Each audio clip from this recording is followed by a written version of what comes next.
In 2008, when an Australian food manufacturer wanted the US federal government's stamp of approval on the company's new ingredients, regulators said no. But go inside many American supermarkets, and you'll find products containing them on the shelves. So, how do new ingredients get from the lab to your dinner table?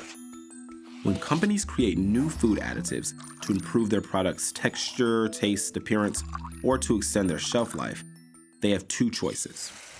The food additive highway is a gridlocked route marked by government potholes.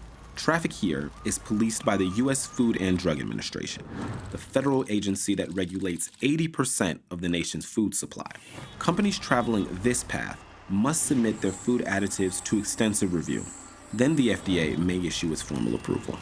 This journey can take years, even decades to complete.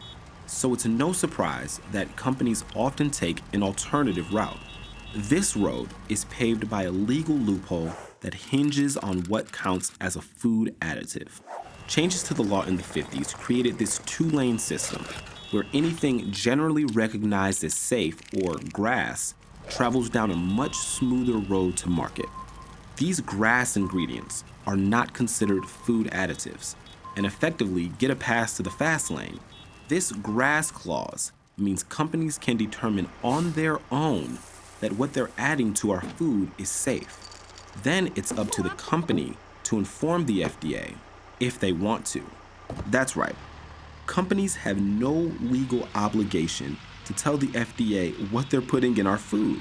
But if they do decide to pull in for inspection, they could get the FDA okay, which makes them more attractive to potential distributors.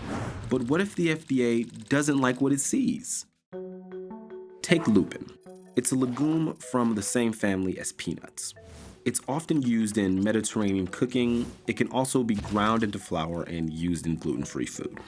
In 2008, when George Weston Foods told the FDA that they'd certified the use of lupin-based flour, protein, and fiber in food as safe, regulators at the FDA disagreed. It found that people with peanut allergies could suffer life-threatening reactions to lupin ingredients. FDA officials said ingredient labels listing lupin wouldn't be enough to protect consumers. The regulators refused to agree that the ingredients were generally recognized as safe.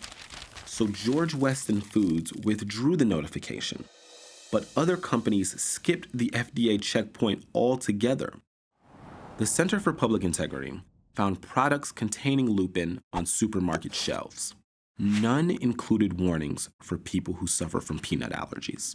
Companies have added at least 1,000 ingredients to the food that we eat without ever telling the FDA.